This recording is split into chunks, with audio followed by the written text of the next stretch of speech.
অন্ধ দালাল না হয়, সে যদি ওই ফ্যাসিস্ট আওয়ামী লীগের একজন দালাল না হয়, সে কিভাবে একটি দলের পক্ষ নিতে পারে?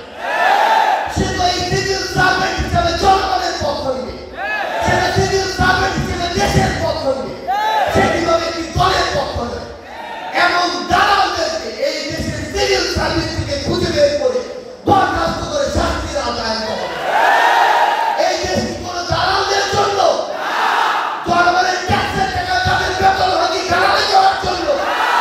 এই সকল দালালদেরকে অবশ্যই ব্যবস্থার আওতায় আনতে হবে।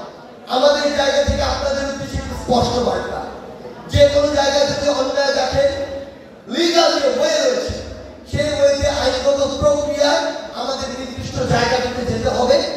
আইনগত প্রক্রিয়া কোন পুলিশ হোক, প্রশাসনের কেউ হোক, বিচার ব্যবস্থার কেউ কোন একজন যদি সহযোগিতা না করে, ন্যায় বিচার পেতে যদি সহযোগিতা না করে, বৈষম্য বিরোধী ছাত্র আন্দোলন পুরো বাংলাদেশে ছাত্র জনতাকে এই কথা দিতে চায়, যদি ন্যায় বিচারের ক্ষেত্রে আপনি কোথাও অসহযোগিতা পান, আমরা সকলে আপনার সাথে আবার রাজপথে যাবো। কিন্তু তার পূর্বে আমরা আমাদের জায়গা থেকে কোনো মব জাস্টিসে যেন না যাই।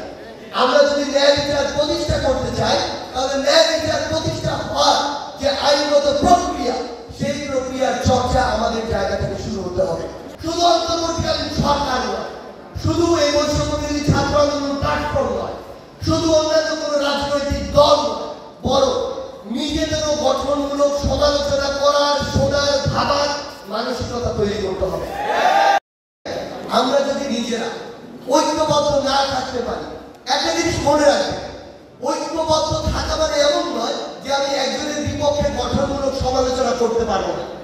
ঐক্যবদ্ধ থাকা মানে এমন নয় আমি একজনের মতের বিরুদ্ধে যে আমার আরেকটি মত উপস্থাপন করতে পারবো না। ঐক্যবদ্ধ থাকা মানে এমন নয় যে আমার যে আলাদা রাজনৈতিক দল সেটি থাকতে পারবে না। কিন্তু সবচেয়ে বড় কথা হচ্ছে, ঐক্যটি নষ্ট হয় তখন যখন আমরা নিজের কিংবা নিজের রাজনৈতিক দলের কিংবা অন্য কোনো গ্রুপের ছোট ছোট কিছু স্বার্থগুলোকে প্রাধান্য দিতে দিয়ে আমরা জাতীয় ঐক্যের, দেশের ঐক্যের, জনতার ঐক্যের কিংবা এই বৈষম্য বিরোধী ছাত্র আন্দোলন প্ল্যাটফর্মকে সঠিক পথে থাকার পরও প্রশ্নবিদ্ধ করার চেষ্টা করি। আমাদের একটি স্বভাবজাত বৈশিষ্ট্য রয়েছে, আমরা অন্যকে ছোট করে বড় করতে চাই। এটাই হচ্ছে সবচেয়ে বড় সমস্যা। আমরা যদি বড় হতে চাই, আমরা আমাদের কাজের মাধ্যমে হই।